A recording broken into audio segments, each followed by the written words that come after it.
Welcome in, everybody, on this Sunday night. Just one more Saturday without college football. Two more Saturdays without your team playing college football, but just one more Saturday without college football. And then it's week 0, in which I told you guys last time I have talked myself into Georgia Tech beating Florida State. I need football to happen more than anybody else because I'm there already, and that's a problem. So I need the real games to start, but glad that you guys are here. No, I was not late. I was absolutely right on time. Got your message, by the way. Thank you for that. I am beyond interested, and thank you for that. We'll get that done, and that'll be great. So thank you guys for that. And we'll get it done. I will respond to your message, Pat. I just got yours. So we'll get to that. Anyway, Rebel Report Live. My name is Michael Borky. Glad that you guys are here. Ole Miss had a scrimmage yesterday. By the time most of you are listening to this, Lane Kiffin will have already talked about it, likely, based on the numbers. You guys are, a lot of you, most of you are like 24 to 48 hours after the fact, and that's okay. I appreciate you. But Kiffin's probably already talked about the scrimmage that they had. The problem with the scrimmage is that nobody, besides them, got to see it. And so we'll talk about that a little bit tonight, and then, of course, get to your comments and do our usual thing on this edition of the Rebel Report. Again, my name is Michael Borky.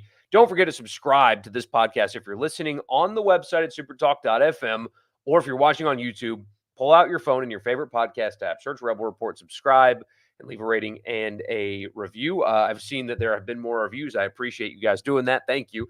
And glad that you are here. Also, if you're listening, don't forget to subscribe to the YouTube channel. Follow me on Twitter at Michael Borky, Borkey. And this edition, just like every edition of this very podcast, is presented by the Gregory Law Firm. We all know in life that injuries happen sometimes to the best of us, and often, too often, they are unavoidable. And if you have been personally injured, I've got somebody for you. DJ Gregory, the Gregory Law Firm, Saltillo, Mississippi is where he's located. 662-397-9799 is the phone number. You're not just another number with the Gregory Law Firm. He will actually form a relationship with you and treat you like a person, because that's just what DJ Gregory and the Gregory Law Firm does. Personal injury, also small business and contract disputes. So if you personal injury, or if you have small business or contract disputes that need legal advice, DJ Gregory, Gregory Law Firm, 662-397-9799. Don't delay. Call DJ today. And again, glad you guys are here. Let's get to it. So I genuinely want your feedback on this. This is more about you guys tonight and your take on stuff like this than it is me, because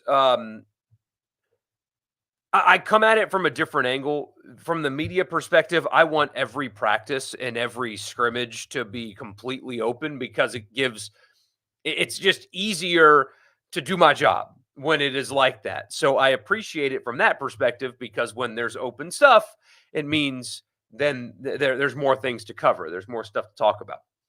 But I want to know from your perspective what you think about how things have gone, how college sports, most of them anyway, are completely and totally like locking all of this down.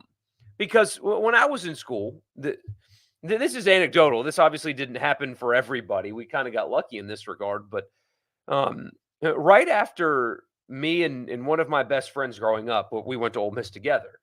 And right after we moved to Oxford, moved into our dorm, we moved in on a Friday, I think. It was a Thursday or a Friday.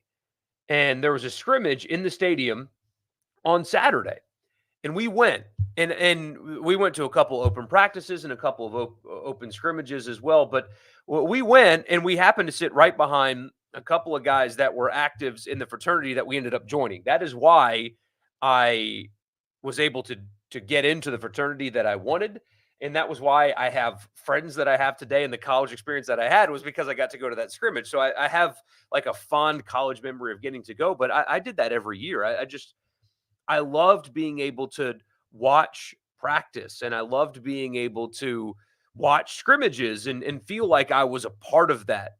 Um, and that's gone now. I love that I got to watch the Saints have a scrimmage yesterday, although I'm not sure that I loved what I saw because the first team offense looked brutal. Derek Carr missed what should have been a long completion. It just, it wasn't all that pretty, but I love that I got to see that. I love that I get to consume content every day where media guys are there charting pass routes and stuff like that. You hear me reference that all the time. I do think that you guys, the fan, and I talk about this a lot too, should be given more. They're taking liberties with you guys with cost and things like that, but the opportunity to go see the team scrimmage once or twice, or go see an open practice where afterwards the players are walking up to the fans in the stands, and not even like a meet the players day, but just kind of like a thing where you get to go and get to go down to the front row and you get to see Jackson Dart and Trey Harris and all these guys. And there a lot of cases, NFL fans go to training camp because they can't afford tickets to the regular games, but they still get to take their son or their daughter to go see the Chiefs or to go see the Ravens or to go see the Saints. And it's a way that you can build relationships with your fans to keep them coming back, so you can keep loyalty, especially when things aren't going perfectly. It's easy for Ole Miss to get away with everything being shut down right now because the team is so good it doesn't really matter. But I do think that everybody, I mean everybody in sports should do more to accommodate fans, and that does include, in my opinion, having a handful of open practices and scrimmages. I understand the downside to it. I do. I fence straddle with this issue because I get it. Like Iowa had a scrimmage this weekend. Fans and media got to go, and Cade McNamara was pathetic. And so now all the fans are freaking the hell out because, wait a minute, we got this new offensive coordinator, and the quarterback completed 8 of his 24 passes for 20 yards.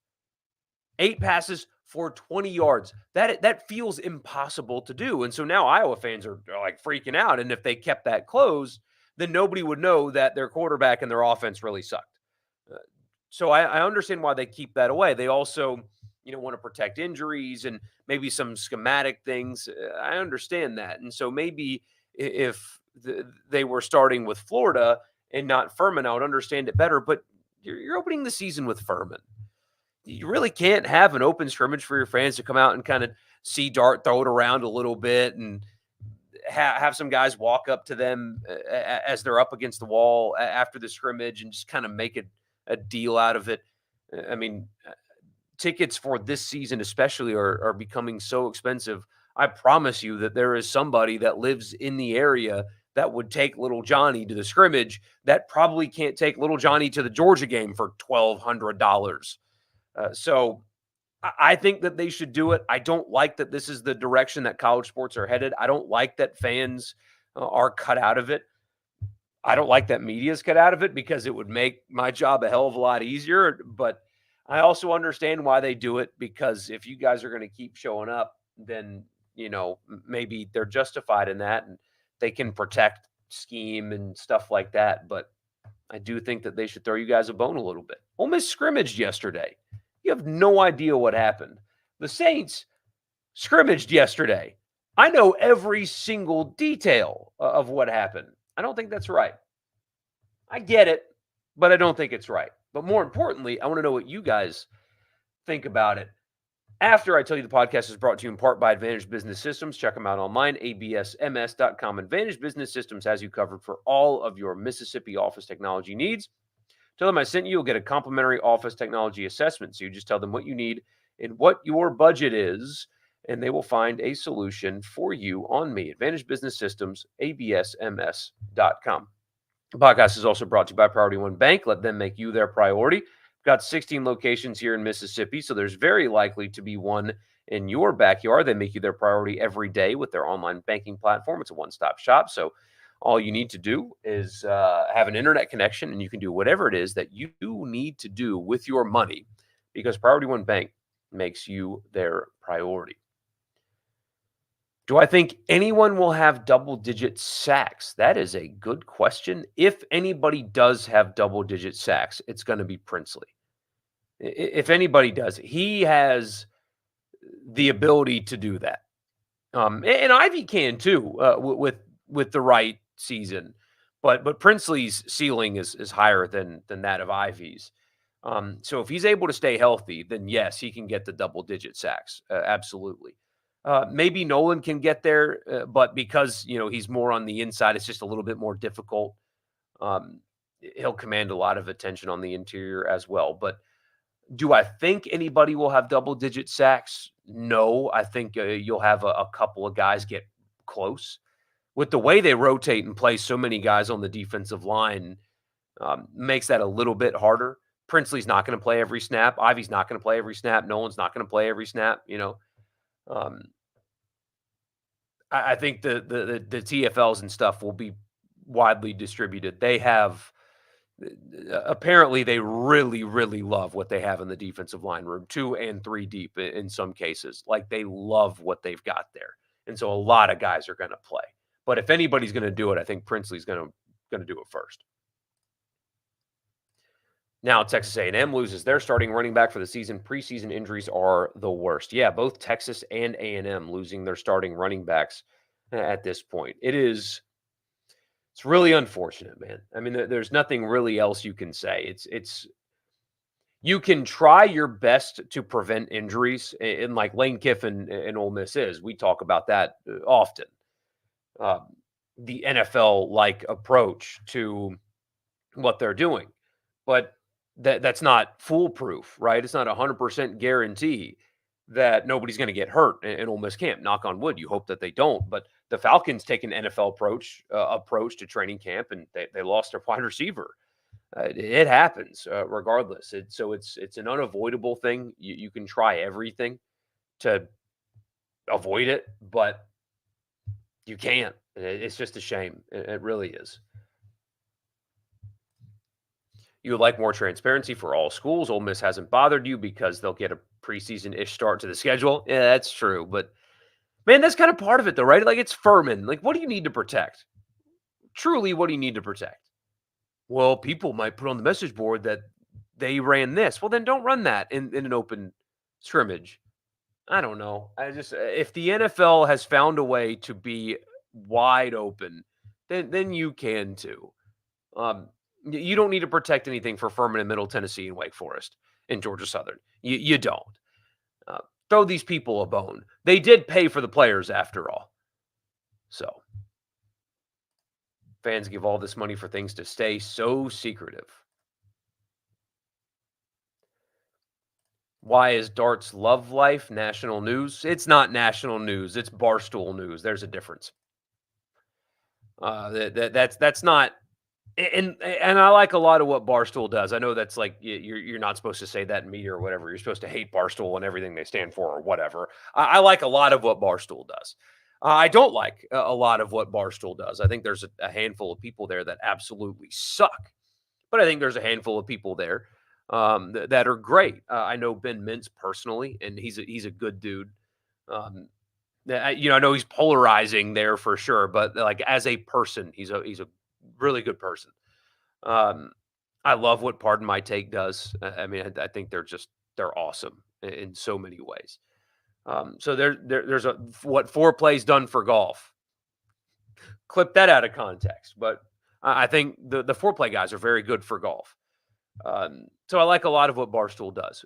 One thing that I don't like is they have a following of millions of people, and they're writing stuff about a breakup, a college kid's breakup, and but that's what they do. I mean, that's how they built that brand. It's Barstool, but it's not national news. It's Barstool News, and there is a difference.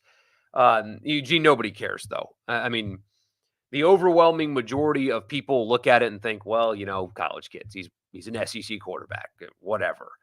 The other majority of people look at it and think, why? Who cares? Nobody cares. And then there's a very, very, very tiny, small segment of people that care way too much. and they should be put in an asylum. But it's not a big deal, I promise. Rattler looks pretty good. He's very, very talented, but people have taken 5 steps too far with the Rattler thing. He's not ready yet. And I mean, he was the front page of the paper in New Orleans. And I know nobody reads the true newspaper anymore. But Haener outplayed him yesterday. So let's take a giant step back. He looked promising, but he didn't. And it's his first preseason game. So criticizing it is not fair either. Giving him overt praise is not fair, or talking about how he's QB1, cut Derek Carr, trade Carr, because no. Against a bad Cardinals team's second and third stringers, he struggled more than he achieved. Now, he had that one throw to A.T. Perry that was PI. That was beautiful. I mean, he's got incredible arm talent, but people are 5 steps ahead where they need to be with Rattler right now. He needs a bench year, at least one bench year, to just relax and learn and be a sponge and absorb and learn how to be a pro. He doesn't need to be starting right now. He's not ready. He showed you yesterday that he's not ready to be a starter. But he also showed you that he's super talented. And if he's a franchise quarterback 3 years from now, then none of you should be surprised. But Haener outplayed him yesterday. He did. So people need to pump the brakes on he's QB1 now stuff. If you told me that he's QB1 a year and a half from now, okay. I would buy that stock. I'm not buying the start him right now stock. He's not ready for that. Who's the first team O-line going to be? That's the $1 million question, Jason. I think we won't. Frankly, we're not going to know the true answer to that until Kentucky. And I think that they have a desire to do a lot of rotating. I think they have a desire to do a lot of rotating. The video for Weiss, as I told you guys, I think we talked about it Thursday. I know we did on the radio show that the video of Weiss and Golding's press conferences were made unavailable, or not made unavailable. There was an error. They didn't delete it. It just, technology just kind of screwed up. But Richard on Friday was able to get his hands on the audio. Both of them are so smart, just incredible football guys. Pete Golding's a head coach, and I think you guys know this. I think he's the next head coach at Ole Miss whenever that day comes. Maybe not after this year, but 2-3 years from now, I think he's the next head coach at Ole Miss. Either way, he sounds like it. But listening to Charlie Weiss Jr. and just Kiffin and others, they're not in a hurry to name a starting 5, and more importantly, they don't plan on just playing 5. They think that they have the depth that is there that will allow them to do a lot of rotating, especially early in the season, to keep guys healthy and to help establish depth. It sounds like right now, if instead of Furman they were playing Florida in week 1, I think the interior 3 would be the 2 Washington transfers and Jerquan Scott. So it would be those 3, and then Williams and Pettis would be the tackles. So I think that's what it would be today, but there's still a long way to go before they actually have to know the answer to that. And I do think that they're going to rotate more often than not. Remember in 2020 when people were convinced Plumlee was the starter, when you had leaked reports out of practice that Corral was tearing it up? Yeah, God bless him. I remember we had Cole Kublick on the radio show, and he was talking about how, everybody around SEC country is so excited to see John Rice Plumlee in the Lane Kiffin offense, because everybody around the country just assumed that it was going to be John Rice Plumlee. And I think Richard was like, hey, he's not going to start. People outside of Mississippi were shocked when they learned that it wasn't going to be him. But locally, everybody knew that it was Matt Corral, basically from the jump. I mean, there was a competition, but there wasn't a competition. Same thing with Chad Kelly. There was a competition, there wasn't a competition. After Chad Kelly's first practice, the team knew who their quarterback was going to be. I mean, they knew right away. There was no doubt in their mind whatsoever. That's what made that so funny. Is Hugh Freeze, and this is what coaches do. I'm not knocking Hugh Freeze, but Hugh Freeze kept that competition charade up for a few weeks, and uh, somebody on the team told me that at the first practice, like Chad Kelly's first series, the entire team was like, "That's him. Like that's our quarterback right there. It's that guy." I mean, just it was game over. But anyway. What's the quote big game people keep yapping about? If they go 12-0 but lose in Atlanta, then go 2-1 in the college football playoff, does it mean he still can't win the big game? No, I mean ignore Paul Feinbaum. That's what I would tell you. Just ignore it. Ignore it. It's just ignore it. There is nothing that is said by him or one of his callers that is rooted in any sort of thoughtful analysis. He has good guests on his show. They are worth listening to. When you're talking about that stuff, ignore it because you can argue it and nobody would listen. You don't win 29 games in 3 years at Ole Miss without winning a lot of big games. But he didn't beat Nick Saban, so he can't win the big game. It's a very stupid thing. It is. This season is going to be a test for him, but as Lane Kiffin has been building the Ole Miss program, he has won a large number of very big games. But because he didn't beat Nick Saban, he can't win the big game. It's a very stupid thing perpetuated by people that do not think, they just talk. It's lowbrow message. With all due respect to the message boards, it's like lowbrow message board stuff. Oh, Kiffin can't win the big game. Yes, he can because he has. 29 in 3 years at Ole Miss is a lot of big wins mixed in there. It's a very stupid thing. Tennessee hype seems to be building. You've started to see more playoff buzz for them than Ole Miss. It's that time of year. I mean, everybody just kind of keeps changing. Tennessee, we talked to somebody on the show this week that covers college football on a national level, but went to Tennessee, and he's concerned about the back end of their defense, like really concerned. And also, it's it's basically a rookie quarterback too. So I think their schedule's kind of tough. Haydad thinks they're going 11-1. I think he's nuts, but he thinks I'm nuts all the time. So, touche. I mean, NC State neutral site week 2 is not a walkthrough. They're at Oklahoma in week 4. They've got to play Alabama. They got to go to Georgia. I mean, they do draw Arkansas and Florida and Kentucky and State at home, and of course Vanderbilt every year. But there's a real chance, man. They're at their bye week at 2-2. I mean, I would bet on them going to their second bye week with at least 2 losses, and they still have to play Georgia. So I don't know. Quote, didn't win the big game, but beat a top 10 Kentucky, highly ranked A&M, and a good Penn State team. That's such a dumb argument. It's very dumb. It's very dumb. Yeah, I mean, when you host College Game Day and you win the game, like that's not a big win. Whatever. Thoughts on Deion Sanders' mess in Colorado this season?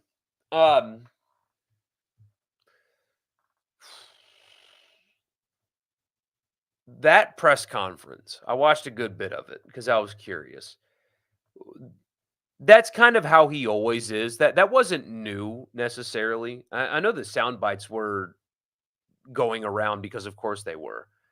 That's kind of always been him. He pulled that garbage.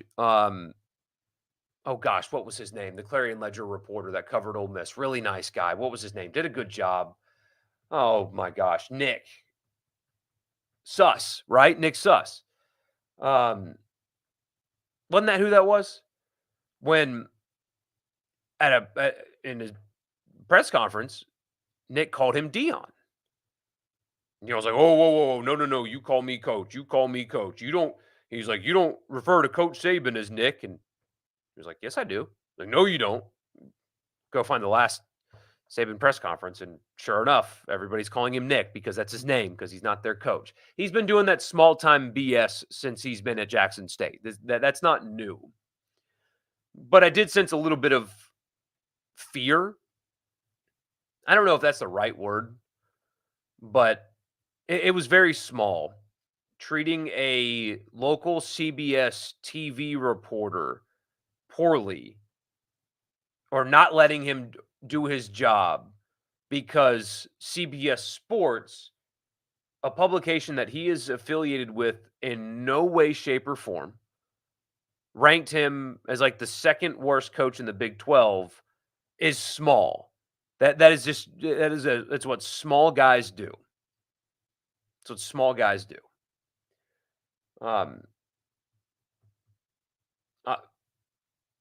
The leadership at Southern Miss hears from their fans about our radio show. They do. They do. You know what they do? Instead of, oh, no, our fans don't like you, so I'm not. They sat down and talked. I mean, Jeremy McClain talked to Richard for a half hour the other day. He hears his fans hate our show or call us SEC homers and all that stuff. He hears that. But what would treating us poorly, what would he get out of that? Nothing. And he's a pro's pro. So he did the interview. That's what men do. It's just very small. And the team's not going to be very good again. But God, just wait for the hype when they beat North Dakota State. They're going to beat North Dakota State because this isn't the North Dakota State of the past. They're a little, they've regressed a little bit, and it's an FCS team. And the hype machine's just going to roll right on after they win an FCS game. Watch. I promise you. But the way he treated those reporters was really small. Really, really small. Ben Mintz is only polarizing because Brandon Walker sometimes has the emotional. That is not the only reason why Ben Mintz is polarizing, I promise you. But, it works. But the graphic that said Jake Haener has skin cancer was insane. Yeah, I mean, he had skin cancer removed out of his face, over 30 stitches in his face. And what was he, 9 of 13? Threw a beautiful ball. He can play a little bit. He was better than Rattler yesterday. But Rattler gets the front page of the paper, and I think that people are doing the wrong thing with Rattler. He needs the sit year. He needs the clipboard year. Everybody makes fun of Derek Carr, and I get it. I do too. But there's a lot that you can learn from a guy that's been a starting quarterback in the league for over a decade. There's a lot that you can learn from Clint Kubiak. You don't need to get thrown into the fire right away behind what might not be a good offensive line to get there.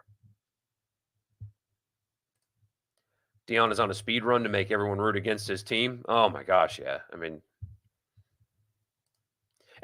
what's so funny is they act like that, and then, man, people hate us.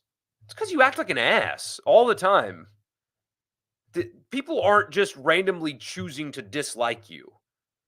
Frankly, college football at large wanted to, and a lot of them still do, but wanted to love you. You know what I mean? People wanted to love Coach Prime. Won at Jackson State. Really cool story. Left under weird circumstances, but people wanted to love Colorado and love Coach Prime. And then he continued acting like an ass.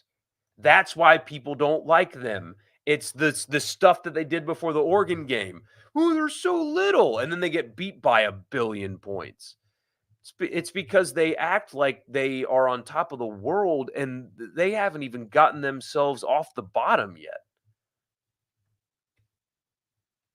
How many sacks or tackles do I predict for Perkins this year? Did he gain any weight in the offseason? He did gain some weight, but is still apparently having a hard time doing it. Also, it looks like he's gotten taller, but there's no scientific basis for that whatsoever.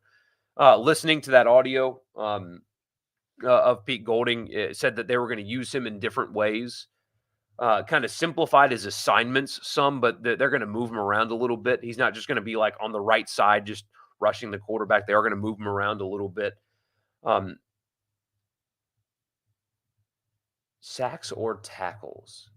So how about TFLs? I think that he will have what's the over under 12.5 TFLs for Centurion Perkins this year. Is that a good over under? Y'all let me know.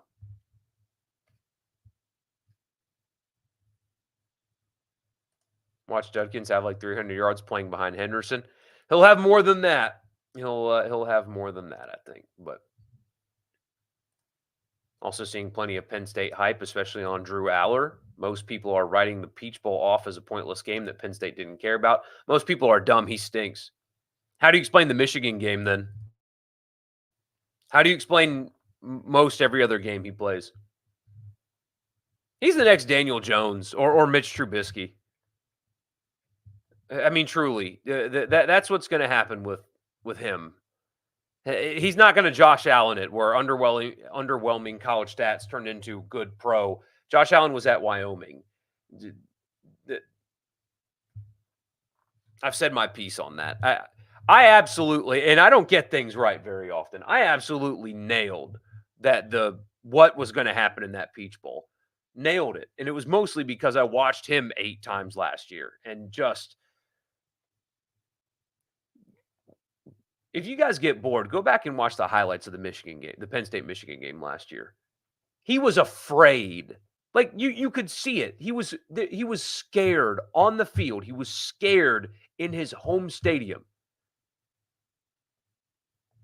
There is nothing about what I've seen from him that tells me he's ready for the NFL. Nothing. You bought 25 entries in a raffle for an Xbox for you. Thank you. But if you win, do whatever you want to do with it besides give it to me. Do not give it to me if you win. You laughed when Judkins said he had a spin move similar to the ridiculous one in the video game. Yeah, the next spin move like that will be the first. That was never his game. And that's okay. That's just that wasn't his game. Before anyone listens to Feinbaum, look at him. Seriously, well, look at me. Feinbaum wasn't even in the mindset when you asked that. I've seen fans and or other media outlets say that. Yeah, but I saw a headline that he did that at the end of last week. I figured that's where you were going with that, but it's not accurate at all. Tennessee's going 9-3 with losses to Oklahoma, Alabama, and Georgia. They beat NC State and Oklahoma. We could have a different conversation for sure. Yeah, okay, it was Nick Suss. Yeah, he was like, don't call me Deion. You don't call Coach Saban Nick. And he was like, yes, I do. I loved that from Suss. He's like, yeah, I do. What are you talking about? Everybody calls him Nick because he's not our coach. Gosh, and then the fans that were on his side is, no, it's a term of respect, and he's earned that title. It's like, he's not my coach. I call my doctor because he's my doctor. But if I'm having a beer with a doctor, I call him John. I don't call him Dr. whatever, Smith. Anyway. We talked about Deion leaving Colorado after this year, but do you think he gets out of coaching altogether? That would surprise me more than him staying after this year. I mean, it has had absolutely no interest of building a team. And I know Ole Miss uses the portal a lot. They do. But they still recruit high school players. And Kiffin still goes on the road. And there's still like sweat equity in the program to some degree. There's nothing there. He's planting nothing. So I would be more surprised if he returns after Shedeur leaves than if he stays.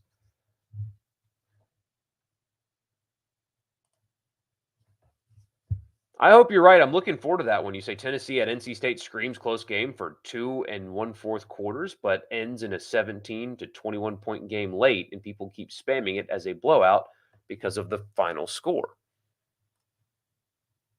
Colorado has that is a good way to describe that culture. Late to the party, but tough luck with A&M and Texas losing both their tailbacks. Absolutely. Colorado's not losing in week 1, but please, dear Lord, let it be a 42-49 type game. Oh, man. I'm so excited for that one. So that day, by the way, I'm going to go ahead and plant this seed now because last year's was so successful. I want to do it even bigger this time. Hey Dad and I are doing the annual College Corner remote on the Thursday before college football starts. We'll be there on the first Thursday of college football. Y'all come. Y'all come see us 3 to 6 because it was awesome last year. We had so much fun. So do that again for us. But I'll be getting home right as that game's kicking off. My kingdom for a Colorado loss in that game. Ohio State is the Michigan of last year with the worst quarterback. It's possible. I like him, though. Drew Aller is supposedly hyper-talented, but he has a worse downfield passing ability than Will Rogers. Yeah, his arm's big, but so what? Totally agree. He was scared. He looked like the Happy Feet penguin. And his eyes, man, and maybe that's just his face, but like you could see it on his face, the fear on his face. First time you've caught the show live. Love it. Keep it up. Thank you, Reed. Glad you're here, my friend. Call me Freeze. Dr. Coach Freeze. Who do I think Arkansas's next head coach is other than Petrino taking back over? Petrino taking back over.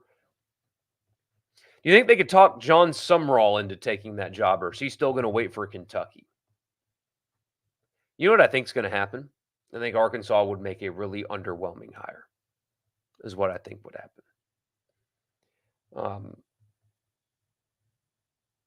I think they're going to get said no to a good bit.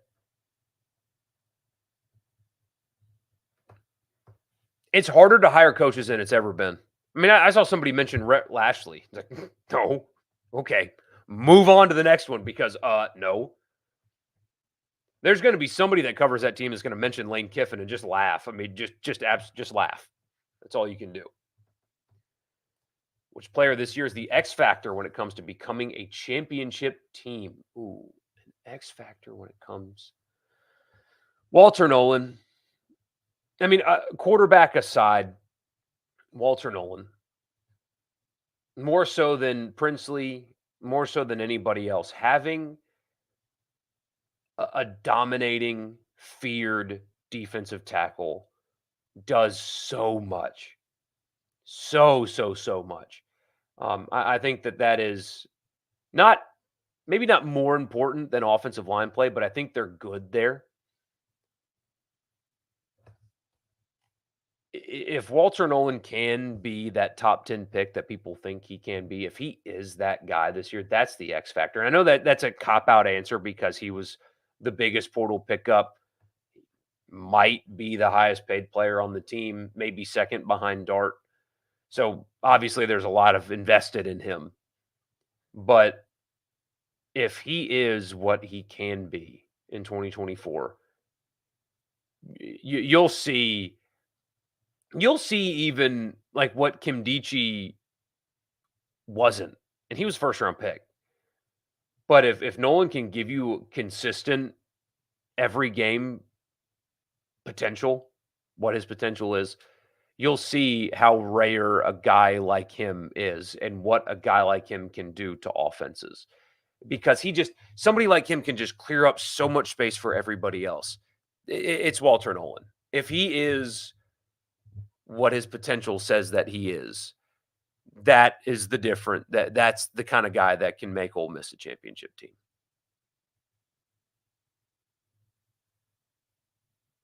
Yes, week 0 is not this weekend. You have one more weekend without football, which is this coming weekend. Why are so many people saying Oregon's going to get their tail kicked in the Big Ten? They've got all kinds of dudes. Because they're not paying attention. They don't understand what kind of roster that they've got there. That's all that is. Oregon's ready for the Big Ten. Oh, they're ready. Oregon's going to win a national championship within the next 3 years. It might even happen this year. They are ready. Dan Lanning is in Oregon. They are ready, 100%. I wouldn't take it if I were Summerall. I wouldn't either. I wouldn't take the Arkansas job right now. There's no way. Who has a better year, Oklahoma, Tennessee, or A&M? Tennessee. Although don't count out the Aggies. Just don't like their schedule.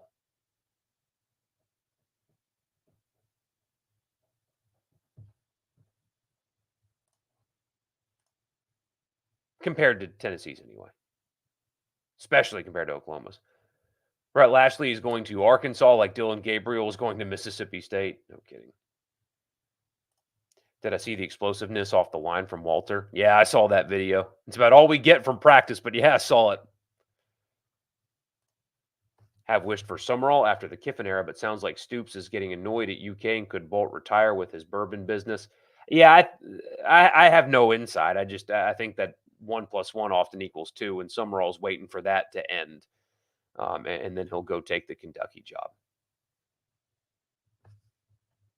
You wonder how many more 7-5s Mark Stoops could roll out, making $9 million a year. That's what I keep saying. And the other two guys on the radio show tell me I'm crazy for thinking that, oh, well, Kentucky fans are happy. They're happy with what they have been. It's like you can only be happy with average for so long. Then you get bored. And then you want something different. Lashley will be the next guy at Texas or Oklahoma. That's interesting. Over under 2.5 years left for Brent Venables. Under, I think it's 2. What's the preparation that goes into the show? So it's not super scientific. It's mostly when it comes to like a layout. That's what I do. I lay it out. Now, I used to do it a lot more like segment by segment, and I found that we were pigeonholing ourselves into we have to talk about this here, and I don't like that. I want it to be more free flowing. So I do kind of put a layout where it'll be like here's the lead story of the day, sponsored segments. So like at 5:00, we have to do what is called the college football fix. So we have to do a college football anything at 5 because it's paid for by Mississippi Ford dealers, stuff like that. So I'll do top story of the day, whatever guests are coming on, and we all kind of work together on those things. Sponsored segments, and then things that I think that we should get to today. And then like just, hey, links, if, conversation gets stale or whatever, here's an interesting story. That's kind of how it's laid out. And we can just kind of pick and choose like a menu, how we want to do it. Totally agree. They will win a title in the next 3 years. I agree. Oregon's the best program that still hasn't won a title, 100%. Lanning is worse in big games than Kiffin. 100% he is. Lane hasn't had equal or better talent in those situations. He got outcoached by DeBoer 3 times in a row. He did. Last year was bad, but at least it feels like he's learning from them. He's not Mario Cristobaling it, right? Like there's progress there, I think, at Oregon. Stoops will never get the credit he deserves. Kentucky was awful your entire life until he came. I think he's getting the credit. I think there's boredom setting in, though. I could be wrong. How long have I been with Super Talk? It will be 10 years next month. I started in September of 2014. So 14 to 15 to 16 to 17 to 18 to 19 to 20, 21, 22, 23, 24. 10 years. Wow.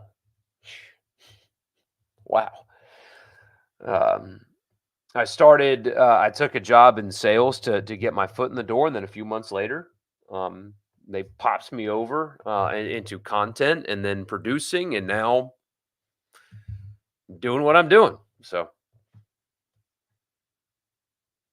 can't wait to see the Miami meltdown happen. It'll happen in week 1. It'll happen in week 1.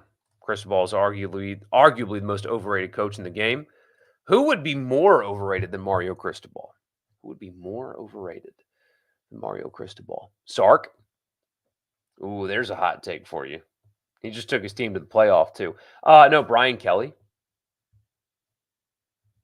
No, it's Cristobal for sure, but like, who would be the other candidates? It's probably in that group. Lincoln Riley. His quarterback wins Heisman's, and that's great, but what else?